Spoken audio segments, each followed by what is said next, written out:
Hey guys, tonight, our stories revolve around the concept of erasure. Not just the loss of life, but the deliberate, methodical removal of a person from the world. An act so clean and so final it's as if they were never there at all. We will begin with the story of a man who was, for a time, one of the most powerful individuals in America. He was a titan, a man who could shut down the nation's economy with a single phone call, a man who counted presidents and mob bosses as both allies and enemies. His name was a household word, synonymous with power, corruption, and unbreakable will. And then, on a perfectly ordinary summer afternoon, in the parking lot of a suburban restaurant, he simply ceased to exist. Tonight, we delve into one of the 20th century's most profound and enduring mysteries, the vanishing of Jimmy Hoffa. Before you get comfortable, maybe think for a moment about the idea of power, the way it radiates from certain people, creating an aura of untouchability. Now, imagine that person, that force of nature, being utterly and completely erased, their power providing no shield at all against the silence that was waiting for them. It's a comfort to know we can bridge the distance and explore these dark chapters together. A quiet community gathering from all corners of the globe. Let me know in the comments where you're tuning in from tonight. And on that note, if you truly appreciate what we do here, the quiet, respectful space we try to create for these stories, a like and a subscribe is the very best way to show it. It helps us continue this journey together. Now, dim the lights. Let's pull back the curtain on the man who knew too much, and the mystery he took with him into the void. The disappearance of Jimmy Hoffa, the Machus Red Fox restaurant in Bloomfield Township, Michigan, on the afternoon of July 30th, 1975, was a picture of suburban placidity. It was a place of business lunches and quiet afternoon cocktails, an upscale establishment nestled in the affluent outskirts of Detroit. The sun was warm. The day was unremarkable. But at 2 p.m., a green Pontiac Granville pulled into the parking lot, and the man who stepped out was about to turn this mundane setting into the epicenter of one of the most enduring mysteries in American history. That man was James Riddle Hoffa. Even in 1975, at 62 years old, Jimmy Hoffa was a figure of almost mythic proportions.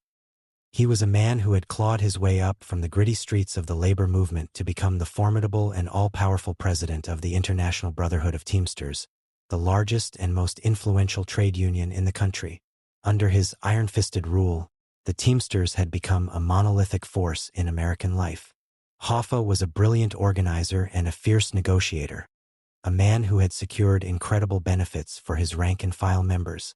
But his power was built on a dark and deeply compromised foundation. He had forged a Faustian bargain with organized crime, allowing the mafia to use the union's vast pension fund, a treasure trove worth billions, as its own private bank, funding the construction of Las Vegas casinos and countless other illicit enterprises.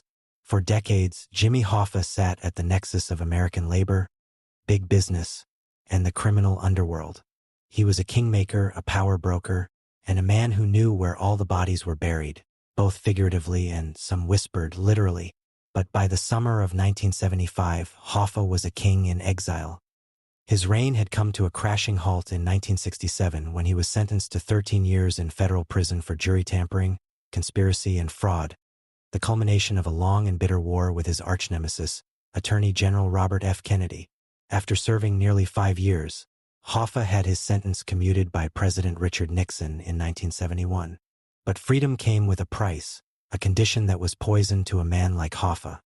He was barred from participating in any union activities until 1980. This restriction was a cage he could not tolerate. The Teamsters were his life, his creation, his source of power and identity.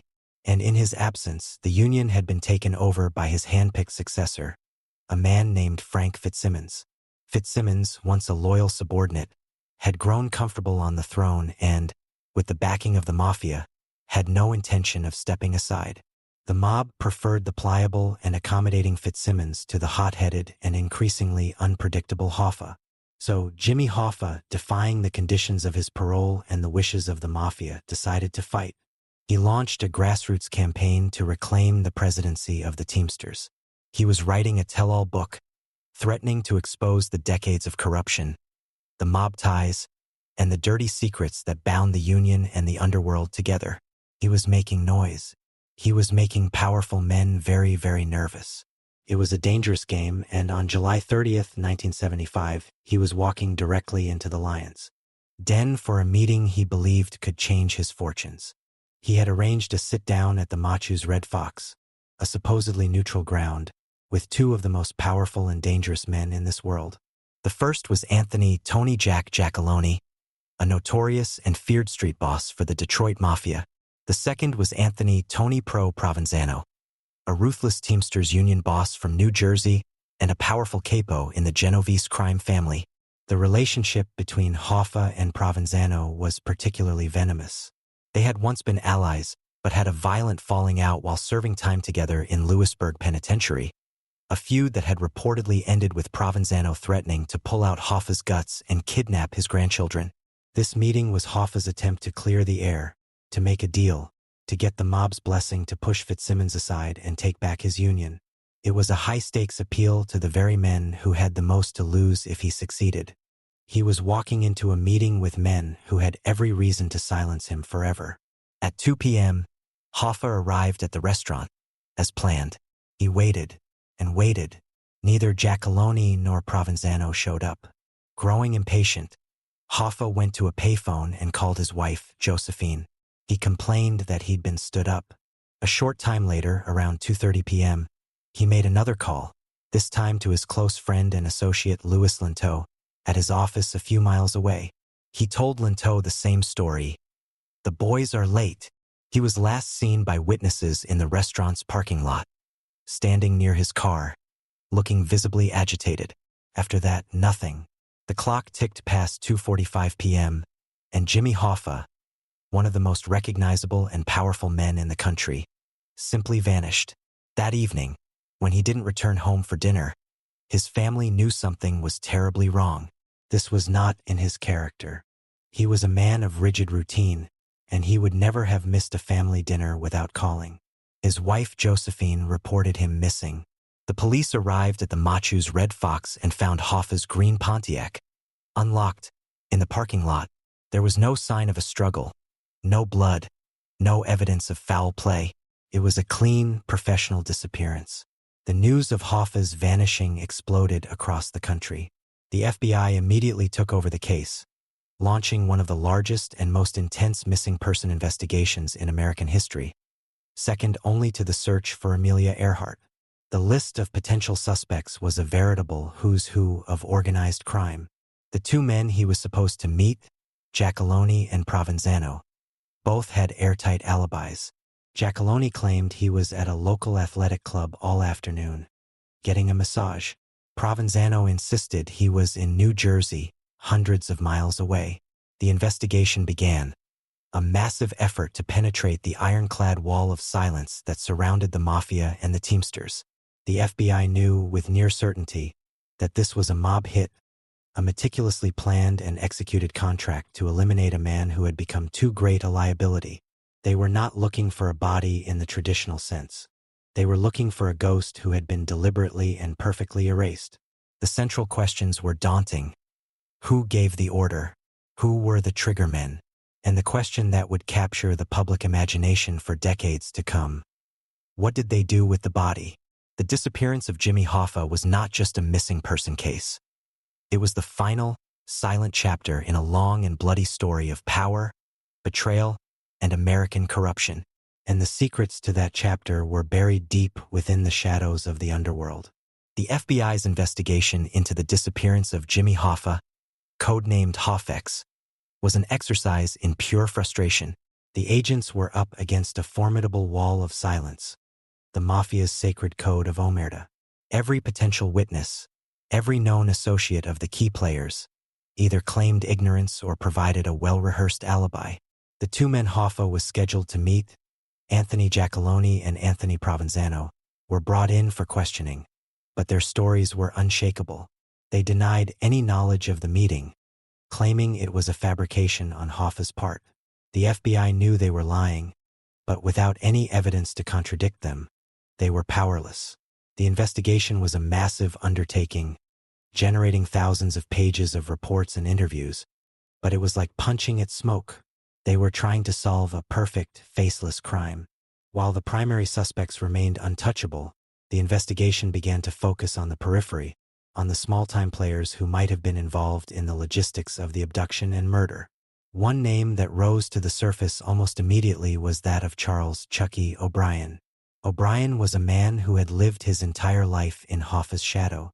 He was Hoffa's informal foster son, a gopher, and a confidant who had been treated like a member of the family since he was a child.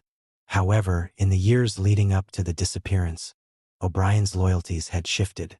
He had grown closer to the Detroit mob and to men like Anthony Giacalone. On the day Hoffa vanished, O'Brien had borrowed a car, a maroon 1975 Mercury Marquis Brougham, from a man named Joe Giacalone, the son of the Detroit mob boss. This car became the central and most compelling piece of physical evidence in the entire case. Witnesses reported seeing Hoffa in the back of a similar-looking Mercury in the Red Fox parking lot that afternoon, talking to several men. When the FBI located and seized the car 2 weeks later, their forensic teams went over it with a fine-toothed comb. In the back seat and in the trunk, they found what they were looking for. Using specially trained cadaver dogs, they got a positive hit for the scent of human decomposition. A subsequent forensic analysis confirmed the presence of human hair and blood that were matched, through DNA, to Jimmy Hoffa. The car Chucky O'Brien had been driving that day was, almost certainly, the vehicle used to abduct and transport Hoffa to his final destination. This discovery put immense pressure on O'Brien. He became a primary suspect, the suspected driver in the plot, but he vehemently denied any involvement. He claimed he had spent the afternoon running errands, including delivering a salmon to a local Teamsters official, and had no idea how Hoffa's scent or DNA could have gotten into the car. The FBI didn't believe him. They saw him as the tragic, weak link in the conspiracy, the man who had betrayed his surrogate father. But despite the forensic evidence placing Hoffa in the car, they could never definitively place O'Brien at the scene of the abduction at the exact time it occurred. He maintained his innocence until his death in 2020, forever haunted by the accusation that he had played a key role in the murder of the man who had raised him. With the investigation into the initial abduction hitting a wall, the focus shifted to the larger conspiracy. Who gave the order? The FBI's working theory was that the hit was a collaborative effort, sanctioned by the leaders of several powerful mafia families, who all had a vested interest in keeping Hoffa out of power. The list of potential architects included Russell Bufalino, the quiet, calculating boss of the Bufalino crime family in Pennsylvania, and even Carlos Marcello, the powerful head of the New Orleans mob. But the prime mover was believed to be Anthony "Tony Pro" Provenzano. His deep-seated personal hatred for Hoffa, combined with his powerful position in both the Teamsters and the Genovese crime family, made him the most logical candidate to orchestrate the hit. The peace meeting at the Machus Red Fox was a ruse, a classic mafia lure designed to draw Hoffa out into the open, away from the protection of his bodyguards and allies. As the years went by and the case grew colder, the question of who slowly became secondary to the question of where. The disappearance of Jimmy Hoffa's body became the great American obsession, a modern-day treasure hunt for a gruesome prize. The FBI received thousands of tips, sparking hundreds of searches across the country. They dug up farms in rural Michigan, searched horse stables in New Jersey, and drained swamps in Florida. Each search was a media spectacle, a brief, hopeful flare in the darkness of the cold case. But each one ended in the same way, with nothing. The theories about the body's location became the stuff of legend, each more lurid and fantastic than the last. The most famous and enduring myth is that Hoffa was buried in the concrete foundations of Giants Stadium in the Meadowlands of New Jersey. This theory, which captured the public imagination like no other, was a perfect metaphor for the unholy alliance of the Teamsters, the mob, and big-money construction projects. It was so pervasive that when the stadium was demolished in 2010, the FBI was on site, monitoring the demolition, though no official search of the rubble was conducted. Other theories were equally grim. One claimed he was incinerated in a mob-controlled fat-rendering plant. Another suggested his body was put through an industrial shredder or a car compactor.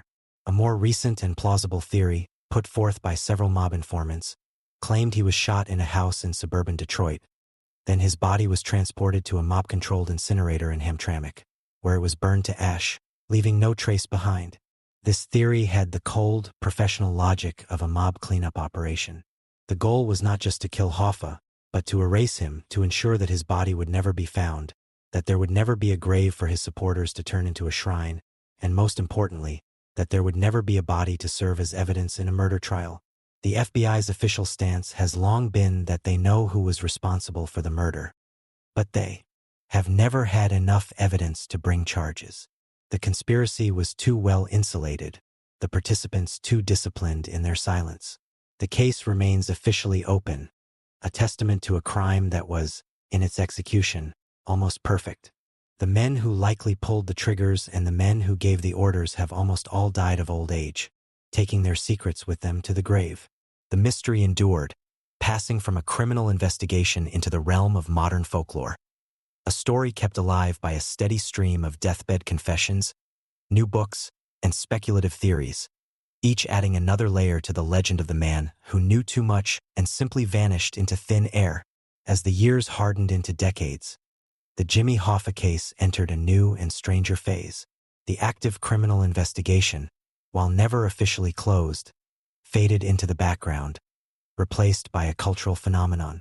Hoffa's disappearance became a fixture in the American psyche, a touchstone for conversations about conspiracy, corruption, and the dark underbelly of power. The lack of a body created a narrative vacuum, and that vacuum was filled by a seemingly endless parade of informants, authors, and self-proclaimed insiders, each offering their own definitive solution to the mystery. The story became a cottage industry of deathbed confessions and speculative nonfiction. One of the most significant figures to emerge in this era was Donald "Tony the Greek" Frankos, a mob enforcer who claimed to have intimate knowledge of the hit. Frankos, in a series of interviews and in his autobiography, painted a detailed and gruesome picture. He alleged that the hit was orchestrated by Russell Bufalino, and that the triggerman was an Irish-American gangster named John "Sully" Sullivan. According to Frankos, Hoffa was lured into a car by Chucky O'Brien, driven to a nearby house, and then shot. His body was then allegedly placed in a 55-gallon drum, transported to a landfill in New Jersey, known as Brother Moscato's Dump, and buried. While Frankos' story was filled with compelling, verifiable details about the mob's inner workings, it was also riddled with inconsistencies, and his credibility as a witness was questionable. The FBI investigated his claims, but like so many others, they led nowhere. Another key confession came from Frank, the Irishman Sheeran, a high-ranking Teamsters official and a close associate of both Jimmy Hoffa and Russell Bufalino. Sheeran's story, which formed the basis for Charles Brandt's book I Heard You Paint Houses and the subsequent Martin Scorsese film The Irishman, was the most detailed and personal account to date. Sheeran claimed that he was the man who had personally killed his friend, Jimmy Hoffa. According to Sheeran's account, he was ordered to carry out the hit by Russell Bufalino, who had deemed Hoffa an uncontrollable threat. Sheeran claimed he was in the car that picked Hoffa up, along with Chucky O'Brien and another mobster. They drove to a house in northwest Detroit, not far from the Red Fox restaurant. Believing he was walking into a peace meeting, Hoffa entered the house ahead of Sheeran. As he stepped into the empty vestibule, Sheeran raised a pistol and shot him twice in the back of the head. It was, in his telling, a deeply personal betrayal, an act of loyalty to the mob that required him to murder a man he considered a dear friend. Sheeran went on to claim that Hoffa's body was then taken immediately to a mob-controlled incinerator and cremated within hours, leaving no evidence behind. Sheeran's confession provided a neat, emotionally powerful, and seemingly complete solution to the mystery. It identified the killer, the location, and the method of disposal. The story was so compelling that it was widely accepted by many as the definitive truth. However, like Frankos' story, Sheeran's account has been heavily scrutinized and challenged by journalists, historians, and even former FBI agents who worked the case. Critics point out that Sheeran's story changed multiple times over the years, and there is no independent, forensic evidence to corroborate his claims. The bloodstains that were supposedly found in the Detroit house where Sheeran claimed the murder took place were tested for DNA, and the results were not a match for Jimmy Hoffa. Frank Sheeran's confession, for all its narrative power, remains just that. A story, unproven and contested. Another compelling chapter in the sprawling, murky legend of Hoffa's final day. The FBI, for its part, has always maintained a more pragmatic, less cinematic view of the case. Their primary suspects have remained consistent for decades. The crew associated with Anthony Provenzano. They believe the hit was carried out by a small group of Genovese family soldiers from New Jersey, including Salvatore Sallybugs Bergoglio, his brother Gabriel Bergoglio, and Thomas Andretta. These men were all trusted enforcers for Tony Pro, and all lacked solid alibis. For the day of the disappearance, the FBI believes they flew into Detroit, carried out the hit, and were flown out again, a clean, professional operation leaving few local ties. This theory was bolstered by the testimony of a protected federal witness, a local mob-connected individual named Ralph Picardo. Picardo claimed that, after the hit, he was ordered to pick up a car containing Hoffa's body and deliver it to a New Jersey location, where it was allegedly compacted inside a 55-gallon drum at a mob-controlled salvage yard. This account, while never leading to the discovery of the body, has long been considered one of the most credible insider accounts by the FBI. It pointed to a conspiracy that was both swift and brutally efficient, a cross-country operation designed to make a body disappear forever. The search for the body has continued sporadically into the 21st century, each new tip sparking a fresh wave of media frenzy. In 2004, acting on a tip from an aging mobster, the FBI famously tore up the floorboards of a Detroit home, finding nothing. In 2013, they spent days digging up a field in Oakland Township, north of Detroit, based on a tip from another purported insider, again with no results. Most recently, in 2022, agents searched a landfill in New Jersey, the same Brother Moscato's dump that had been mentioned decades earlier, after a deathbed confession from a worker who claimed to have buried Hoffa's body there in a steel drum. And again, after an extensive search with ground-penetrating radar, the result was the same: nothing. Each failed search reinforces the central, frustrating truth of the Hoffa case. The conspiracy to kill him was matched by an equally brilliant and successful conspiracy to make his body vanish. The men who carried out the crime understood that without a body, there could be no murder scene, no physical evidence, and therefore no conviction. Hoffa's corpse was the single most dangerous piece of evidence in a massive criminal conspiracy, and its disposal would have been the most critical part of the entire plan. The competing theories, the lurid tales of stadium foundations and industrial shredders, all speak to the same cold, pragmatic reality. The goal was total erasure, and in this, the mob was spectacularly successful. The mystery of what happened to Jimmy Hoffa is not just a whodunit. It's a where is it? A puzzle that has haunted investigators and the public for nearly half a century. Its solution likely lost forever to time, silence, and the cold, dark earth of a forgotten place. The enduring legacy of the Jimmy Hoffa disappearance is not just that of an unsolved crime, but of a pivotal moment in American history. His vanishing was the symbolic death of an entire era. Hoffa was one of the last of the larger-than-life public figures who straddled the lines between legitimate power and organized crime. A man who had built an empire on the dual foundations of working-class solidarity and mafia corruption. His erasure was a brutal message from the underworld. The old ways were over. The mob was moving away from flamboyant, high-profile figures like Hoffa and deeper into the shadows, seeking a less visible, more corporate form of influence. The hit was not just an act of silencing a threat. It was a changing of the guard, a bloody end to a chapter of American organized crime.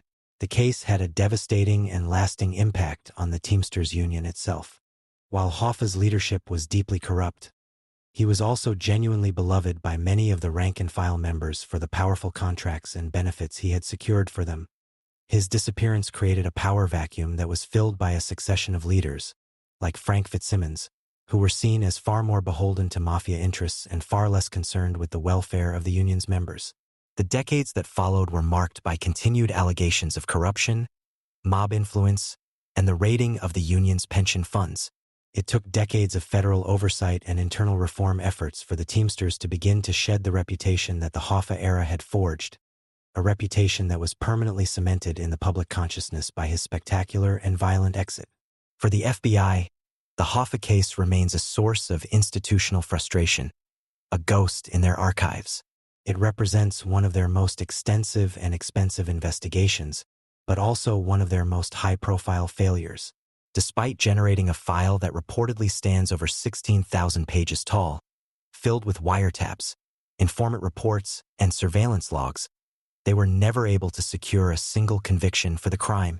The case stands as a stark testament to the effectiveness of the mafia's code of silence and the difficulty of prosecuting well-insulated criminal conspiracies.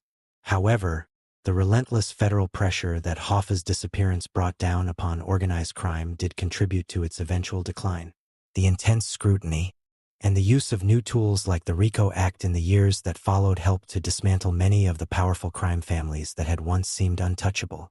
Culturally, the mystery has shown a remarkable staying power. Where is Jimmy Hoffa? Has become a rhetorical question, a piece of American slang synonymous with any unsolvable mystery or permanently lost item. His story has been endlessly revisited in books, documentaries, and films, most notably in Martin Scorsese's epic, The Irishman. Each new generation rediscovers the story, drawn to its potent mix of power, celebrity, violence, and enigma. The mystery endures because it is the perfect conspiracy theory, not a fanciful invention, but a genuine, real-world conspiracy whose secrets have been successfully kept for nearly half a century. It offers an endless canvas for speculation, allowing each person to choose the theory that they find most plausible or most compelling. For the Hoffa family, the legacy is one of profound and unending personal tragedy.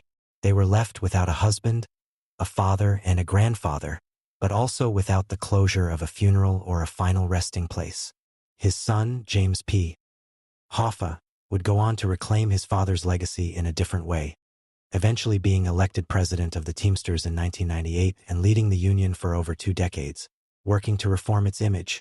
But the family has always been haunted by the shadow of July 30th, 1975, and the gnawing uncertainty of his final fate. They have been forced to navigate the endless cycle of tips, theories, and ghoulish searches, each one promising an answer that never comes. In 2021, the FBI conducted another search, this time beneath a bridge in New Jersey, based on another deathbed confession. Like all the others, it yielded nothing. The search for Jimmy Hoffa will likely never end. It will continue as long as there are stories to be told and secrets believed to be buried. But the likelihood of finding his remains diminishes with each passing year. The men who killed him are dead. The physical evidence has degraded. The landscapes have changed. The truth is scattered, lost to the winds of time. Jimmy Hoffa's disappearance is the ultimate testament to the brutal efficiency of organized crime and the ephemeral nature of power. He was a man who could command armies of workers, bring the nation's economy to a standstill, and make presidents tremble. He built an empire and believed he was untouchable. But in the end, he was undone by the very forces he had cultivated. He was reduced to a name, a date, and a question mark. He was lured to a meeting in a suburban parking lot and, in the space of a few minutes on a sunny afternoon, was completely and irrevocably erased from the world, leaving behind nothing but a locked car, a family's grief, and a great American mystery that will likely never be solved. The vanishing of Jimmy Hoffa was a meticulously planned erasure, a crime so perfectly executed that it left behind almost no trace. But some crimes are the exact opposite. They are messy, chaotic, and public, leaving behind a trail of bizarre clues and inexplicable behavior that points not to a hidden conspiracy, but to a single mind coming undone in the most spectacular and tragic way possible. The disappearance of Lars Mittank the summer of 2014 was, for 28-year-old Lars Mittank, supposed to be a simple, uncomplicated escape. By all accounts, Lars was a perfectly ordinary young man. He was from a quiet town in northern Germany, held a steady job at a local power plant, had a long-term girlfriend, and was close with his parents. He was a passionate supporter of the Werder Bremen football club, a loyal friend, and a responsible, well-adjusted adult. There was nothing in his history to suggest a predisposition for violence, mental illness, or erratic behavior. He was, in every sense of the word, normal, and like many normal young men his age, he embarked on a classic summer holiday with a group of his friends. Their destination was Golden Sands, a bustling seaside resort on the Black Sea coast of Bulgaria. It was a place built for tourism, a vibrant strip of hotels, bars, and nightclubs catering to a young, international crowd looking for sun, cheap drinks, and a week of carefree celebration. For the first few days, the trip was exactly that. Lars and his friends spent their time on the beach, watching World Cup matches in the crowded bars, and enjoying the vibrant nightlife. It was a typical lads' holiday, a world away from their routine lives back in Germany. But on the night of Saturday, July 5th, the carefree atmosphere of the vacation was shattered by a moment of stupid, pointless violence. After a night out, Lars and his friends stopped at a local fast food restaurant. There, a confrontation erupted. Lars, a devoted Werder Bremen fan, got into a heated argument with a group of other tourists, believed to be Russian or Bulgarian, who were supporters of a rival football club, Bayern Munich. The verbal sparring quickly escalated. While his friends largely stayed out of the conflict, Lars found himself in a physical altercation. He was struck hard in the head by one of the men, a single powerful blow to the side of his face. The fight was broken up quickly, and the groups went their separate ways. At the time, the incident seemed like a typical, unfortunate consequence of alcohol and sports rivalries, a black eye on an otherwise perfect trip. But that single blow had set in motion a chain of events that would spiral into one of the most baffling and terrifying mysteries of the internet age. The next day, Lars was in significant pain. He was experiencing severe discomfort in his ear and jaw. His friends, whose flight home was scheduled for Monday, July 7th, urged him to see a doctor. A local physician examined him and delivered a diagnosis that would change everything. Lars had a ruptured eardrum and a possible jaw fracture. The doctor prescribed a course of antibiotics, cefuroxime 500, but more importantly, he strongly advised Lars against flying. The change in cabin pressure could cause extreme pain and potentially permanent damage to his injured ear. This diagnosis created a schism. His friends had to return to Germany as planned for work. They couldn't stay. Reluctantly, Lars agreed to stay behind alone, just for a day or two until he was medically cleared to fly. His friends felt guilty leaving him, but Lars, ever the easygoing friend, assured them he would be fine. They checked him into a cheap, slightly run-down hotel just off the main strip, the Hotel Color, a place far removed from the beachfront resort where they had all been staying together. They saw him to his room, said their goodbyes, and headed to the airport. Lars Mittank was now alone in a foreign country, injured, and without the familiar comfort of his friends. It was in the solitude of the Hotel Color that the first signs of a profound and terrifying shift in his mental state began to appear. The night after his friends left, he made a series of frantic, increasingly bizarre phone calls to his mother, Sandra Mittank, back in Germany. The first call was strange, but not overtly alarming. He asked her to cancel his credit cards, claiming something was wrong with them. But as the night wore on, his calls became more desperate. He began speaking in whispers, his voice filled with a fear that his mother had never heard before.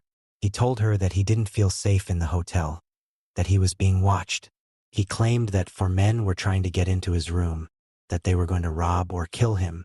His mother, thousands of miles away, was helpless, listening to her son's unraveling terror through the phone line. She tried to calm him, to reason with him. Who were these men? Why were they after him? Lars's explanation was confused. He seemed to believe they were the same men from the fight at the fast food restaurant, the Bayern Munich fans. He told his mother that they had been hired by the other men in the fight to kill him. He begged her for help. He told her he was hiding under the bed, that he had barricaded the door. He asked her what cefuroxime 500 was, the antibiotic he had been prescribed, as if he suspected he was being poisoned.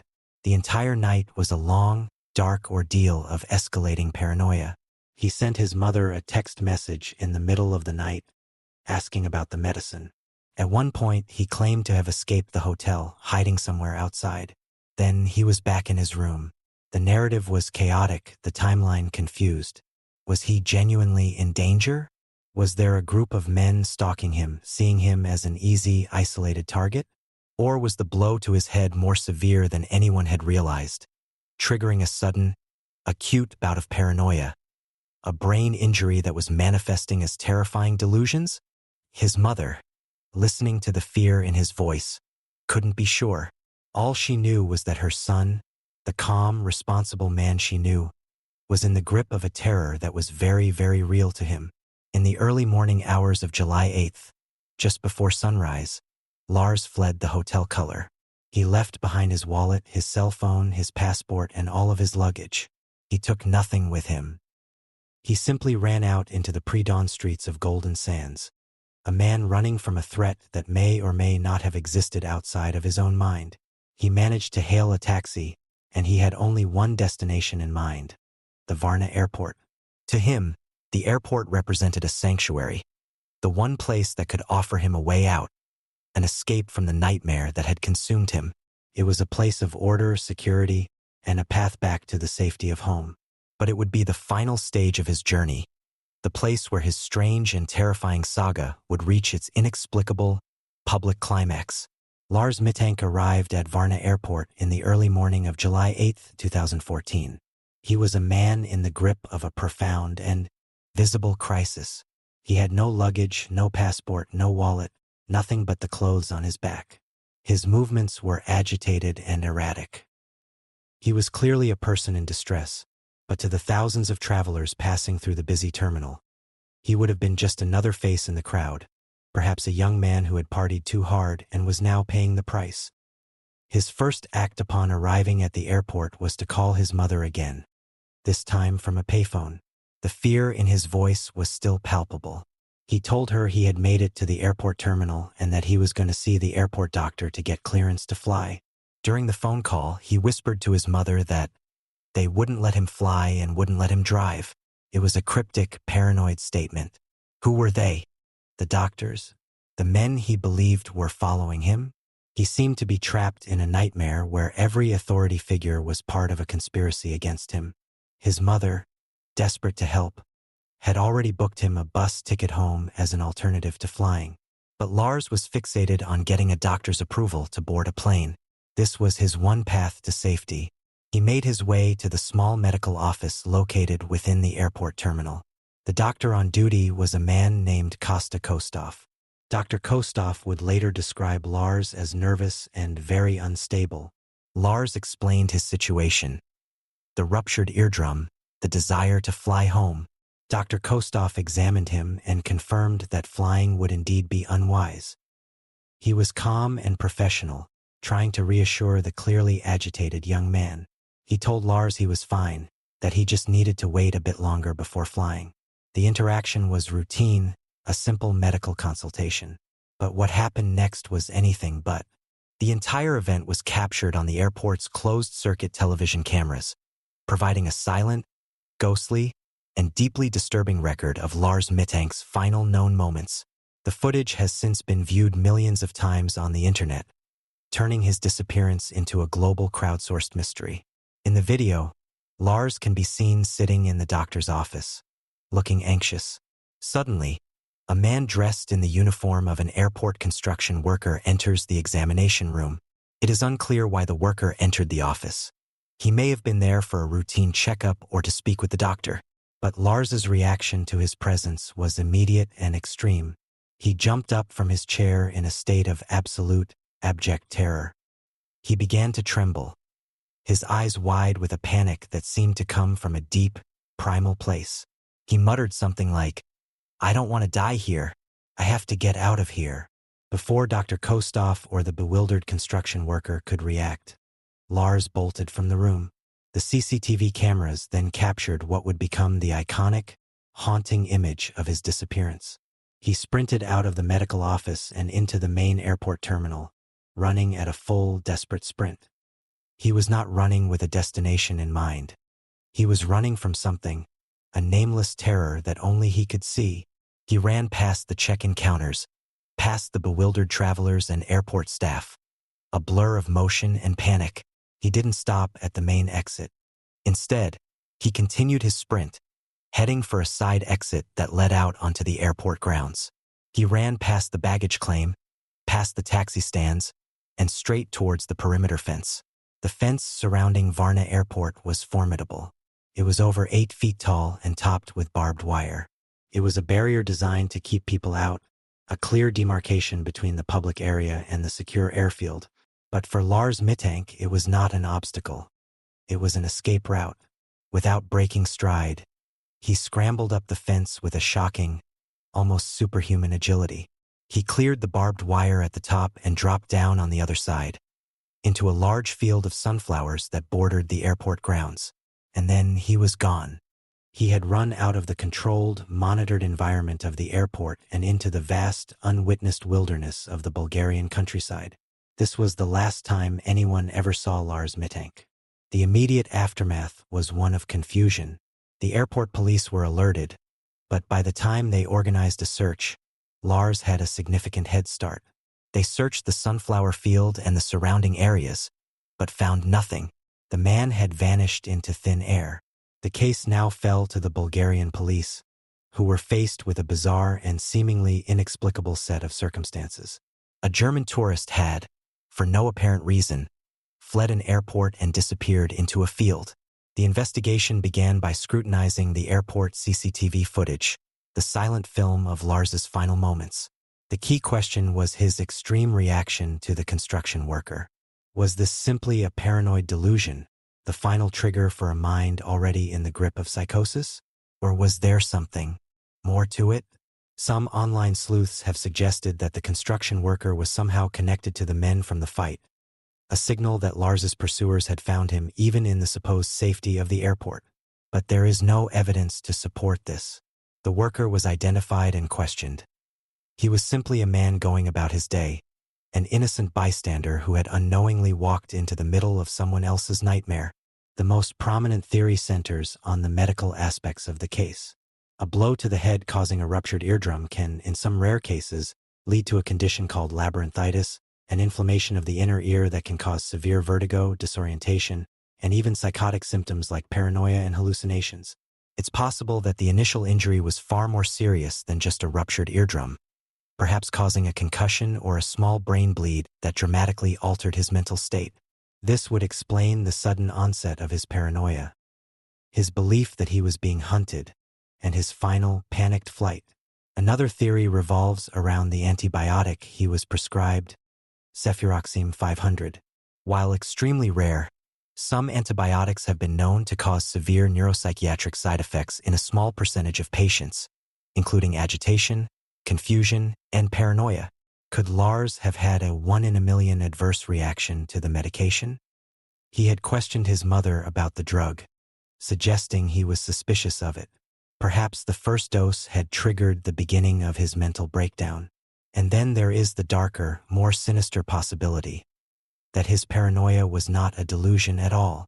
Golden Sands is a known hub for organized crime, a place where tourists can easily fall prey to scams, robbery, and violence. It is entirely possible that Lars, a lone tourist who was visibly injured and disoriented, was targeted by a local criminal element. The men from the initial fight might have been part of a larger group that saw him as an easy mark. They could have been stalking him, intending to rob him. In this scenario, his fear was real and justified. He was not suffering from a delusion. He was a victim being hunted. His final, desperate run was not an act of madness, but a rational, if panicked, attempt to escape a very real threat. The mystery, then, is not what happened to his mind, but what happened to his body after he cleared that fence. In the wake of Lars Mittank's inexplicable flight from Varna Airport, the investigation was split between two fundamentally different but equally compelling narratives. The first was a medical explanation, a story of a young man whose mind was tragically betrayed by his own body. The second was a criminal explanation, a story of a vulnerable tourist who fell prey to a dark underworld lurking just beneath the sunny surface of a resort town. Both theories attempt to explain his bizarre behavior, but neither can fully account for what happened after he disappeared into the sunflower field. The medical theory is, for many, the most plausible. It posits that the initial blow to the head during the fight was the catalyst for a rapid and severe neurological event. A significant concussion or a traumatic brain injury, TBI, can manifest in a wide range of symptoms, including confusion, memory loss, emotional dysregulation, and intense paranoia. Lars's behavior, his frantic calls to his mother, his belief that he was being followed, his fear of the hotel, and his extreme reaction to the construction worker, are all classic symptoms of a brain injury-induced psychosis. He wasn't seeing the world as it was, but through the distorted lens of a damaged mind. His sprint from the airport was not a flight from a real threat, but a flight from the terrifying phantoms his own brain was creating. If this is the case, his fate after clearing the fence becomes a tragic story of a man lost to himself. In his disoriented and terrified state, he could have wandered deeper into the Bulgarian wilderness, succumbed to the elements, or had a fatal accident, falling into a ravine or a body of water. The wilderness surrounding Varna is vast and, in some areas, sparsely populated. It's entirely possible for a body to remain undiscovered for years, or even forever. The theory of a rare, adverse reaction to the antibiotic cefuroxime 500 offers a similar explanation. While statistically improbable, drug-induced psychosis is a documented medical phenomenon. If Lars was one of the unlucky few to experience this side effect, it would account for the sudden and dramatic shift in his personality. His suspicions about the medicine, expressed in the text message to his mother, could have been part of the delusion itself, a paranoid mind latching onto the most immediate and foreign element in his system. This theory also leads to the same tragic conclusion. A man, lost in a psychotic state, wanders into the wilderness and perishes. However, the criminal theory that Lars's fear was justified cannot be so easily dismissed. Golden Sands, like many tourist-heavy resort areas, has a well-documented underbelly of organized crime. Scams targeting tourists are common, and these can sometimes escalate to robbery and violence. Lars was in a uniquely vulnerable position. He was alone, visibly injured, and likely disoriented. He would have been an ideal target. The initial fight over football rivalries could have been a pretext, or it could have marked him to a local criminal element. The four men he claimed were trying to kill him might have been very real. His paranoia might have been the perfectly rational response of a man who realized he was in over his head and being hunted. In this scenario, his final run from the airport takes on a different meaning. It's not a flight of madness, but a desperate, last-ditch effort to escape. The airport, which he thought would be a sanctuary, proved to be no escape at all. Perhaps he saw one of his pursuers in the terminal, or even mistook the construction worker for one of them. His decision to scale a barbed wire fence becomes an act of pure, survival-driven desperation. The question then becomes, what happened on the other side? If he was being pursued by determined criminals, they would not have been deterred by a fence. They could have simply gone around, tracked him through the fields, and cornered him where there were no cameras and no witnesses. His disappearance would then be a case of abduction and murder, his body deliberately concealed by those responsible. This theory, while compelling, has its own set of problems. It doesn't fully account for the sheer strangeness of his behavior. Why would he leave his passport, wallet, and phone behind if he were a rational man trying to escape? These are the very things a person would need to get home. His actions seem too chaotic, too self-sabotaging, to be the work of a clear-thinking individual, even one in fear for his life. The search for Lars in the days and weeks following his disappearance was extensive, but hampered by the nature of the terrain and the lack of a clear starting point beyond the airport fence. The Bulgarian police, with the assistance of German authorities, conducted searches of the surrounding area. His mother, Sandra Mitank, flew to Bulgaria and hired a private investigator. She plastered the resort town with missing person posters bearing her son's face. The case became a major news story in Germany, and his image, taken from the CCTV footage, became instantly recognizable. The internet took the case and ran with it, turning Lars Mitank into a global phenomenon. Armchair detectives on platforms like Reddit and web sleuths have picked apart every second of the CCTV footage, analyzed every word of his mother's account, and proposed countless theories. They have traced potential truck routes, identified homeless encampments, and even used satellite imagery to search for signs of a body. This unprecedented level of crowdsourced investigation has kept his case in the public eye, but it has also created a storm of misinformation, false sightings, and conspiracy theories that have often caused more pain than progress for the family. Over the years, there have been numerous reported sightings of Lars from all over the world. A truck driver in Bulgaria claimed to have given a ride to a disheveled, confused young man matching his description weeks after he vanished. A tourist in Brazil posted a photo of a homeless man who bore a striking resemblance to Lars. Each of these leads has been investigated by the family or by online communities, but none have ever been confirmed. They are tantalizing ghosts, brief flickers of hope that have always, in the end, faded back into the darkness of the unknown. The search has yielded nothing tangible. No body, no clothing, no sign of a struggle, nothing to suggest what fate befell him after he leaped over that fence. He simply ran into a field of sunflowers and was consumed by the world. The enduring mystery of Lars Mittank lies in the perfect ambiguity of its evidence. The CCTV footage, the frantic phone calls, the final, desperate sprint. Every piece of the puzzle can be used to support two completely contradictory narratives. Was it a medical crisis or a criminal conspiracy? A mind coming undone or a man being hunted? The facts fit both stories, and without a body or a witness to what happened beyond the airport fence, the case remains suspended in a state of irresolvable uncertainty. The psychological toll on the Mittank family has been immense. For nearly a decade, his mother, Sandra, has lived in a state of perpetual limbo. She has tirelessly managed the social media campaigns, responded to thousands of tips, and traveled to follow up on potential leads, all while enduring the pain of not knowing what happened to her son. The global attention, while keeping the case alive, has also been a double-edged sword, subjecting the family to a constant barrage of wild speculation and often cruel, unfounded theories.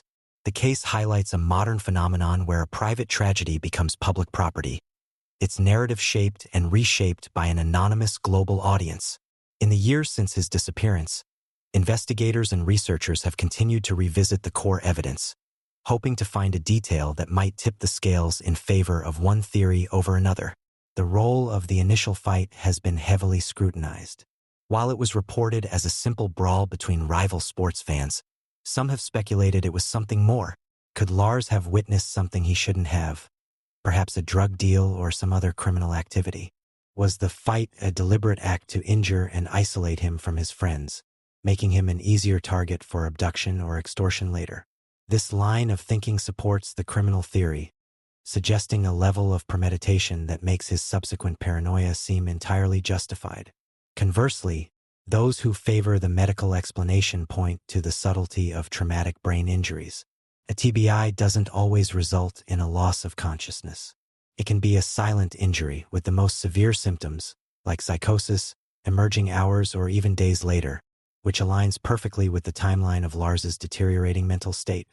His ability to navigate a foreign city, hail a taxi, and communicate his desire to go to the airport, even while in a state of panic, is also consistent with certain types of brain injuries, where some executive functions can remain intact even as reality perception collapses.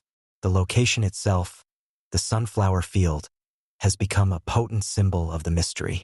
Sunflowers, in a phenomenon known as heliotropism, turn to follow the sun across the sky.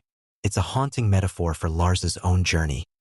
A young man on a sunny holiday who, for some unknown reason, turned towards a source of darkness and was lost. The field represents the boundary between the seen and the unseen, the last place where Lars was a known entity in the world before he crossed over into a void of pure speculation. The case of Lars Mittank serves as a chilling modern fable, a story that resonates so deeply because it touches on universal fears. It is a parent's worst nightmare, the story of a child in trouble in a foreign land, unreachable and inconsolable. It is a traveler's fear of vulnerability, the anxiety of being alone and helpless far from home. And it is a profound and unsettling exploration of the fragility of the human mind. A reminder that the person we know and the reality they inhabit can be shattered in an instant by a physical injury or a chemical imbalance. Ultimately, we are left with the ghost on the CCTV footage.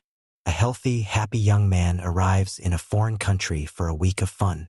A single, senseless act of violence occurs. And then, over the course of 48 hours, he unravels completely. His final known moments a desperate, silent ballet of terror captured on a grainy security camera. He runs, he climbs, he disappears. The why remains the great, unanswered question. Without a body, the case cannot be closed. Lars Mittank is not officially dead. He is a missing person. Somewhere in a dusty file in Bulgaria, his case remains open. For his family, hope, however faint, must be kept alive. But as the years continue to pass, that hope becomes an increasingly heavy burden. The story is frozen at its most dramatic moment. The leap over the fence. Did he find the death he seemed to be fleeing from in the wilderness beyond? Or did he, by some miracle, escape his pursuers, only to end up living a new life somewhere? An amnesiac, a ghost of his former self? Every possibility is as unlikely and as unprovable as the next. He remains one of the most famous missing persons in the world, his face instantly recognizable to millions.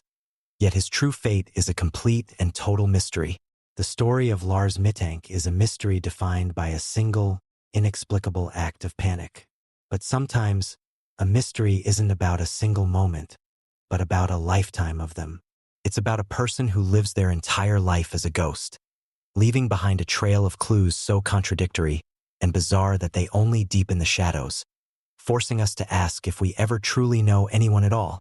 The Istil woman. There are places in the world that seem to hold onto their secrets, landscapes of such profound and desolate beauty that they feel indifferent to the fleeting dramas of human life. The Istillen Valley, a remote, forested gorge nestled in the shadow of Mount Ulriken in Bergen, Norway, is one such place. For centuries, it has been a place of dark folklore. In the Middle Ages, it was a place where suicides were common, and later, it gained a grim, modern nickname, Dødsdalen, or Death Valley. It is a place people hike through, but not a place where they linger.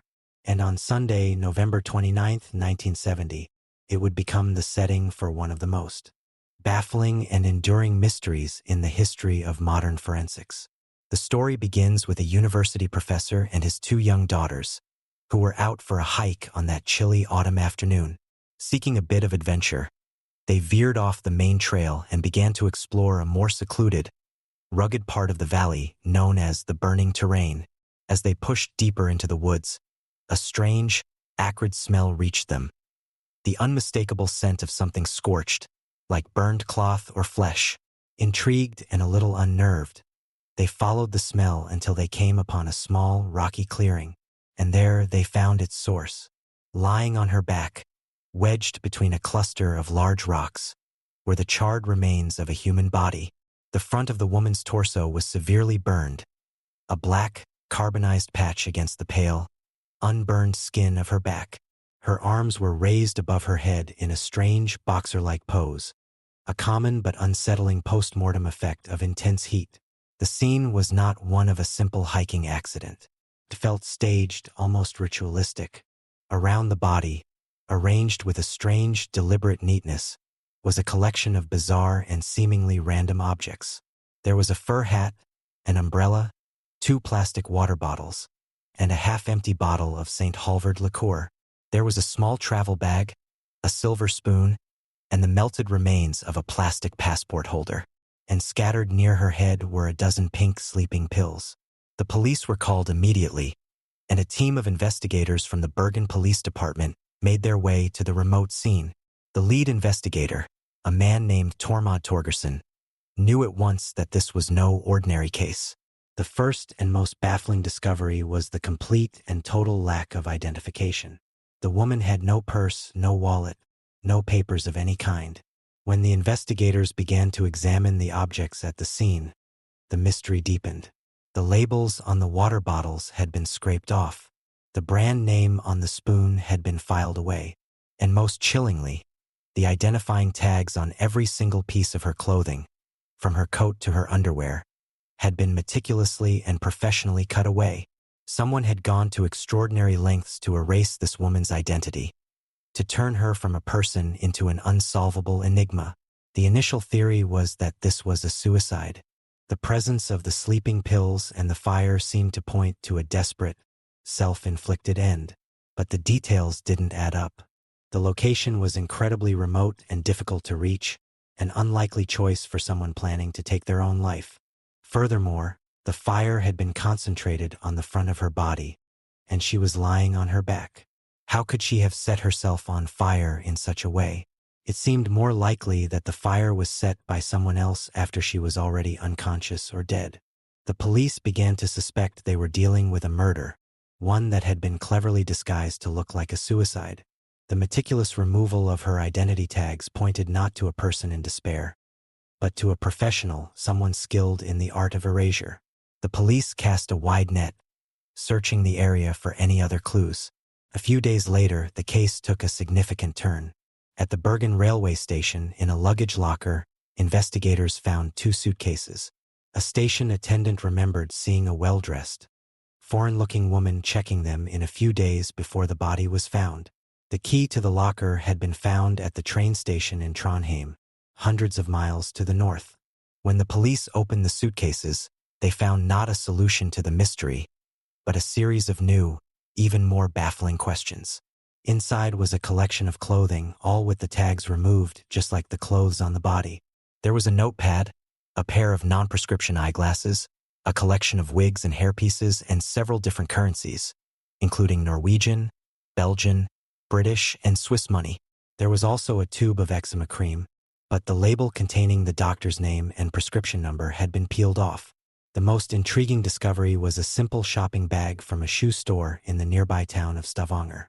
Following this lead, police interviewed the owner of the shoe store, Rolf Rortvedt. He remembered the woman vividly. He described her as elegant, well-dressed, and speaking English with a strange accent. He recalled that she had been very particular, spending a long time choosing a pair of blue rubber boots, the same kind of boots whose remains were found at the crime scene. This was the first concrete link between the body in the valley and the world of the living. But the woman had paid in cash and offered no name. Back in the suitcases, police found one more clue, a fingerprint on the pair of eyeglasses. But with no name and no records, there was nothing to match it against. The mysterious woman had left behind a trail of meticulously curated objects, but she had successfully scrubbed every single one of them of any personal information. It was a perfect act of self-erasure, a ghost-like presence who had moved through the world leaving behind only questions. The police, now convinced they were dealing with a case of international intrigue, possibly espionage, sent out an artist's sketch of the woman to police forces across Europe via Interpol. The description was of a woman between 25 and 40, around 5 feet 5 inches tall, with a graceful, almost dancer-like posture. She was elegant, sophisticated, and a chameleon who could change her appearance with a wig and a change of clothes. The mystery of the Istel woman, as she came to be known, was just beginning. The police had found her body and her belongings, but the woman herself, her name, her nationality, her purpose, and her killer, remained a complete and total phantom. The search was on, not for a suspect, but for an identity, a ghost who had walked out of the Cold War fog and into a lonely Norwegian valley to die. With the artist's sketch and the few clues they had, Norwegian investigators began the painstaking task of trying to retrace the Istel woman's final weeks. It was a journey that would lead them down a rabbit hole of false identities, coded messages, and clandestine meetings, painting a portrait of a woman who seemed to be a professional spy, a ghost living in the shadowy world of Cold War espionage. The first major break came from the notepad found in her suitcase. While most of it was blank, a forensic analysis revealed the indentations of a previous page that had been torn out. Under special lighting, a series of cryptic codes became visible. It was a jumble of letters and numbers, a cipher that looked like a list of dates and locations. For example, one line read, O22028P. Another read, M24M29S. Investigators theorized that these were a travel log. The letters likely corresponded to cities, O for Oslo, P for Paris, S for Stavanger, and the numbers to dates. This coded itinerary suggested a woman who was constantly on the move, following a precise, pre-planned schedule across Europe. This theory was confirmed when the police began to check the guest registration cards from hotels in the cities mentioned in the code. In an era before digital records, every hotel guest was required to fill out a paper registration card upon check-in. The police began a massive manual search of these records, and soon they started getting hits. They discovered that a woman matching the Istel woman's description had stayed in numerous hotels across Norway and other parts of Europe in the months leading up to her death, but she had never used the same name twice. She was a woman of many identities. In one hotel, she was Fenella Lorch from Belgium. In another, she was Claudia Tielt. She was also Vera Jarl, Alexia Zarnamerches, Claudia Nielsen, and Genevieve Lancier. She used at least 8 different, meticulously crafted false passports, all of which were later determined to be high-quality forgeries. Her listed occupations were equally varied. She was an antiquities dealer, a secretary, a traveling saleswoman. She was a master of disguise, using different wigs, glasses, and styles of dress to alter her appearance. The hotel staff who remembered her all provided similar descriptions. She was always elegant, well-dressed, and fluent in multiple languages, including English, German, French, and Flemish, though always with a slight, unplaceable accent. She was reserved and kept to herself, often requesting to change rooms multiple times during a single stay. She would meet with various men in hotel lobbies and restaurants, but these meetings were always discreet and brief. She paid for everything in cash, leaving no paper trail. She was a professional, a woman who had perfected the art of moving through the world without leaving a trace. This evidence strongly pointed to her being an intelligence agent. Norway, as a NATO member sharing a border with the Soviet Union, was a hotbed of espionage during the Cold War. Bergen, with its major naval base and strategic importance, would have been a prime location for intelligence gathering. Was the Istel woman a spy for the Soviet KGB, or perhaps a double agent working for a Western agency like MI6 or the CIA? Her coded messages, multiple passports, and clandestine meetings all fit the profile of a covert operative. Her death, then, could have been a political assassination. Perhaps she had been discovered by a rival agency, or perhaps she had been eliminated by her own side because she knew too much or had become a liability. The meticulous erasure of her identity would have been standard procedure for such an operation, a way to ensure that her death could never be traced back to the government that had employed her. The investigation into her final days, using the coded itinerary, revealed a precise timeline. She had traveled from Paris to Stavanger, then to Bergen. In Bergen, she checked into the Hotel Hordeheimen under the name Alexia Zarnamerches. Witnesses at the hotel recalled her as a striking and mysterious figure. She was seen at one point in the hotel restaurant, dining with an unidentified man.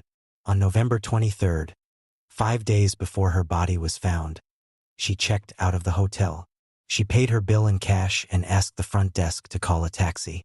Where she went for the next 5 days remains a complete mystery. This is the blank space in her timeline, the period where she left the monitored public world of hotels and entered the shadows. It was during this 5-day period that she likely met her end in the Istelen Valley. The police tried to trace the source of her possessions. They determined that the St. Halvard liqueur bottle came from a store in Trondheim.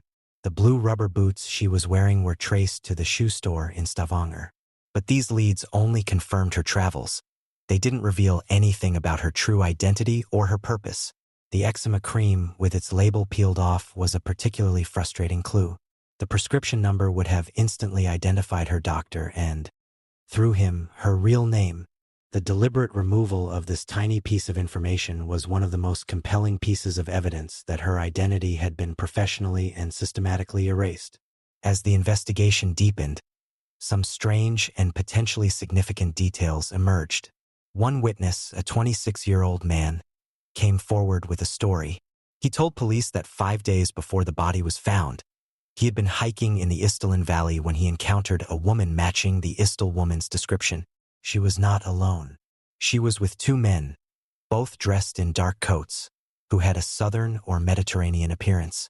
The woman seemed distressed and afraid, As he passed them on the trail, he heard her say something in a foreign language that sounded like, "I am coming."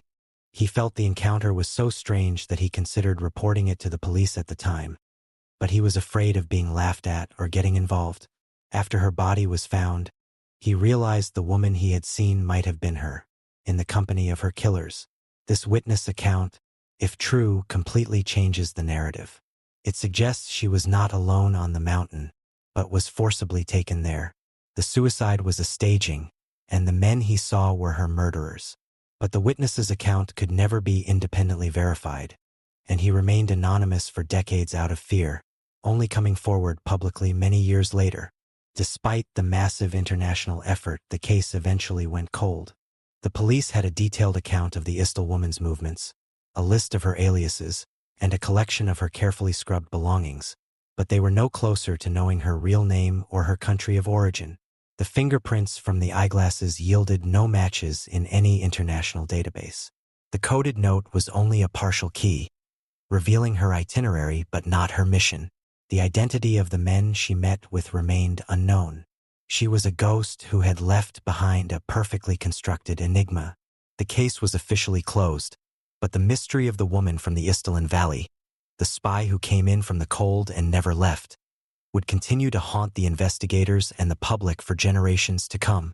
For nearly half a century, the Istil woman case lay dormant in the archives of the Bergen Police Department. It was a file filled with bizarre clues, dead ends, and unanswered questions. A perfect, unsolved mystery that had passed into the realm of legend. The physical evidence, the clothes, the suitcases, the few biological samples that had been preserved, was carefully stored away, a time capsule from a bygone era of forensics. But as the 21st century dawned, a revolution in science offered a new hope of finally giving the Istil woman her name back. Advances in DNA analysis and stable isotope testing provided a set of tools that the investigators in 1970 could have only dreamed of.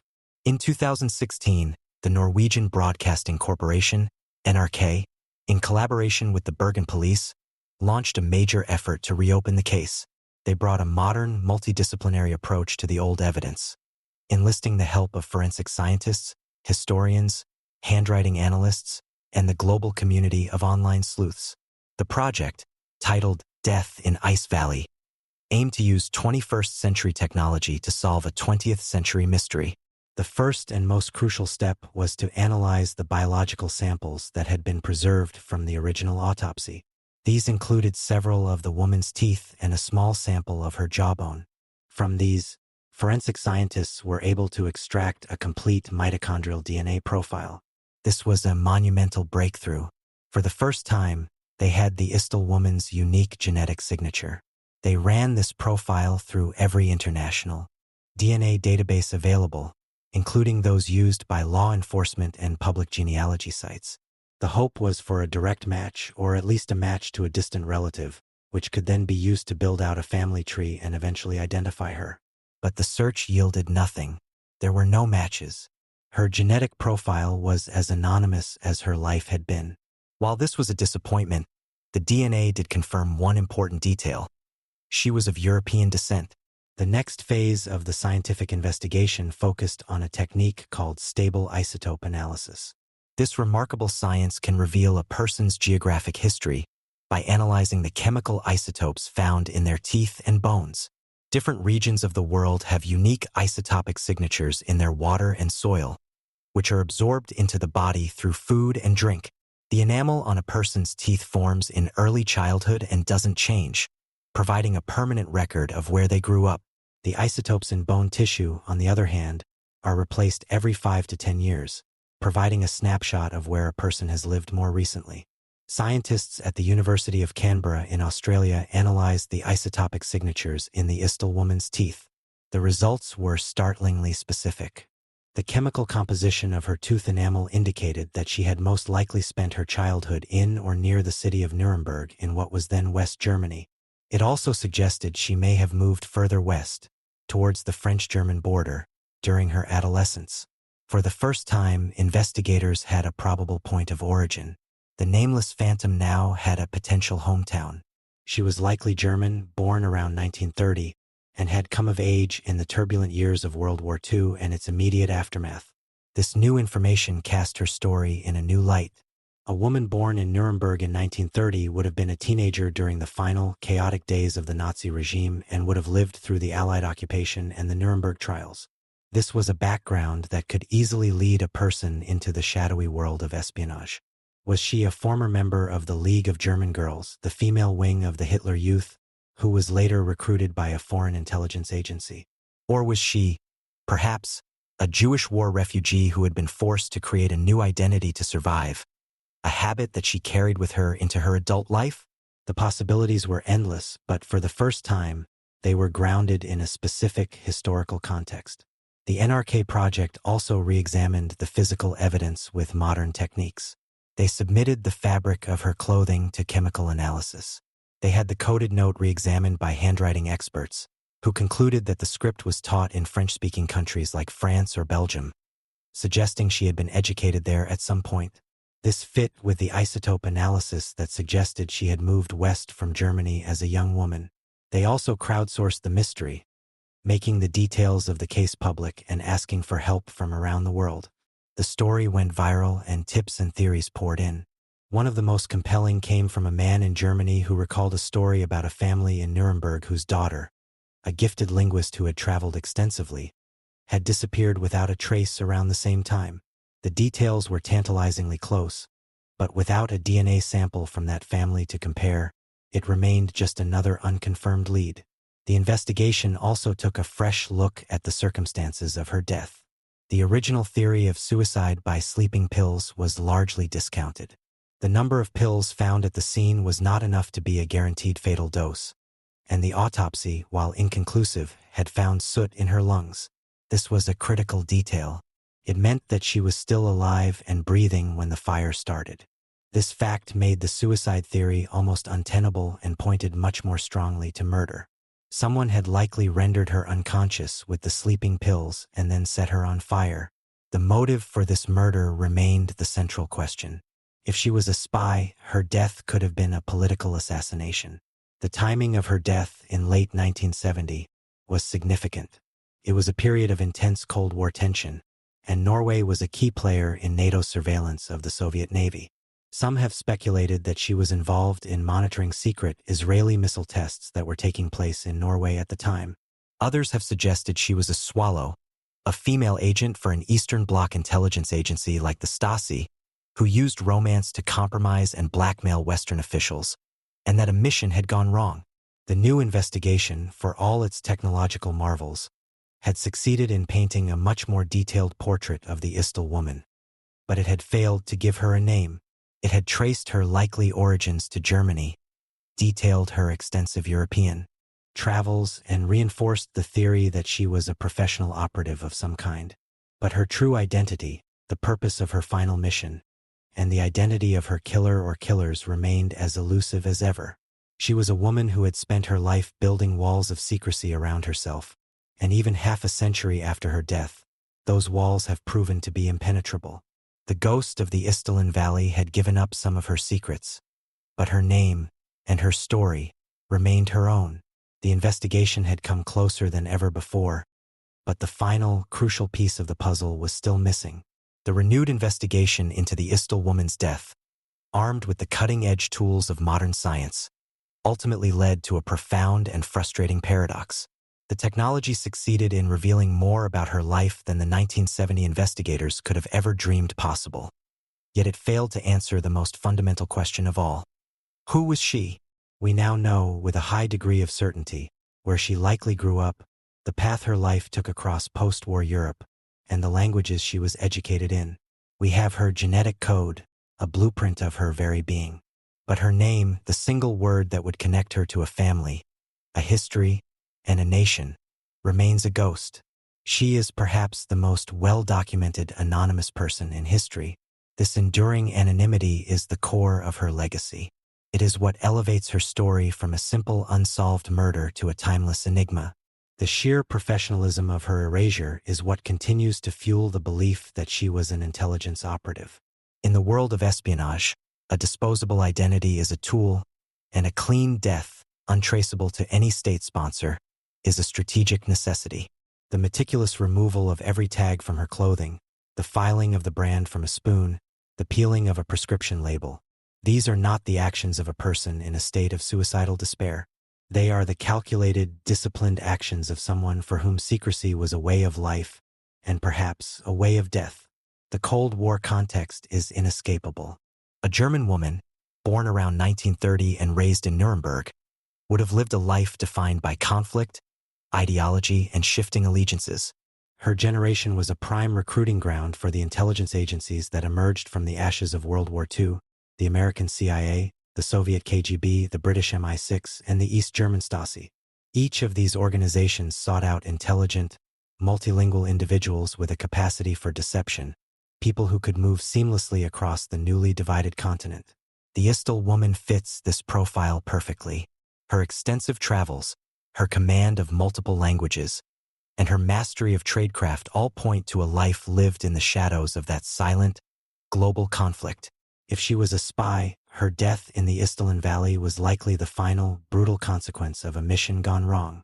Was she eliminated by an enemy agency that had uncovered her identity? Or was she betrayed by her own side, silenced because she had been compromised or knew too much? The two men seen with her on the trail, if the witness account is to be believed, could have been her handlers, her fellow agents, or her assassins.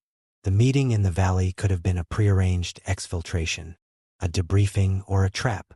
Every possibility is as plausible and as unprovable as the next. The intelligence agencies of the world are not in the business of solving cold cases. Their secrets are kept, their fallen and forgotten soldiers buried in unmarked graves, their stories sealed in classified archives that will never see the light of day. But there is another, more personal tragedy woven into the fabric of this geopolitical mystery. The Istel woman was not just a spy or a symbol. She was a person. The isotope analysis that placed her childhood in Nuremberg gives her a tangible past. She was a little girl who grew up in a specific place. She had a family. What events in her life led her down such a solitary and dangerous path? What drove her to sever all ties with her past so completely that not even her DNA can find a link back to a family tree? Her story is a profound meditation on the nature of identity itself, how it can be constructed, manipulated, and ultimately erased. In February 1971, the Istel woman was given a Catholic burial in an unmarked grave in a cemetery in Bergen. The service was attended by the police officers who had worked her case, the only mourners she had. The coffin was decorated with lilacs, and the priest chose a eulogy for a person of unknown origin, a prayer for a soul who had died alone, far from home. It was a poignant end for a woman who had lived her life as a phantom. Her earthly remains now lie in a numbered plot, her anonymity preserved in death as it was in life. The case of the Istel woman endures because it operates on multiple levels. It is a gripping true crime story, a potential murder mystery, with a cast of shadowy suspects. It is a compelling spy thriller, a real-life echo of the novels of John le Carré, set against the backdrop of the Cold War.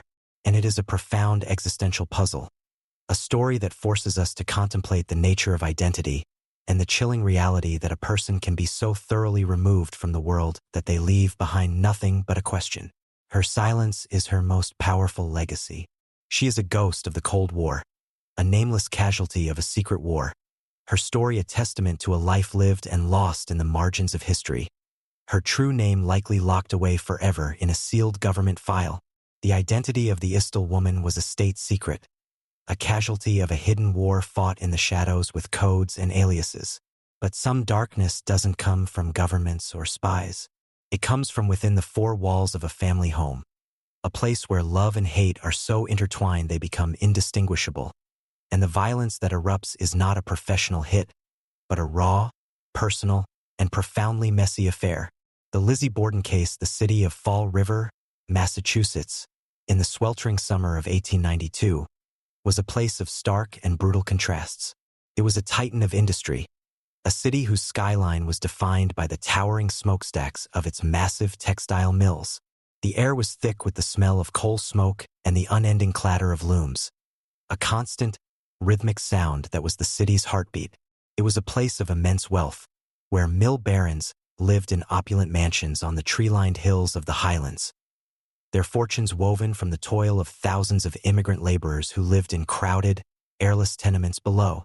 It was a city sharply divided by class, ethnicity, and religion, a place where social standing was everything, and the lines between the respectable and the common were drawn with unforgiving clarity. And at 92 2nd Street, in a modest, narrow house situated uncomfortably between these two worlds, lived the Borden family, a household simmering with a quiet, oppressive heat that had nothing to do with the summer sun. The patriarch of this family was Andrew Jackson Borden. At 70 years old, he was one of the wealthiest men in Fall River. He was a successful property developer, the president of a major bank, and a man with extensive commercial holdings. Yet he was legendarily, almost pathologically, frugal. Despite his great wealth, the Borden home had no electricity and no indoor plumbing, relying instead on gas lights and a privy in the backyard. The house was small and stuffy, a place of locked doors and stifling propriety, a physical manifestation of its owner's pinched and suspicious nature. Andrew was widely respected for his business acumen, but he was not well liked. He was seen as a cold, austere, and often ruthless man, a reputation that had earned him his share of enemies in the cutthroat world of Fall River business.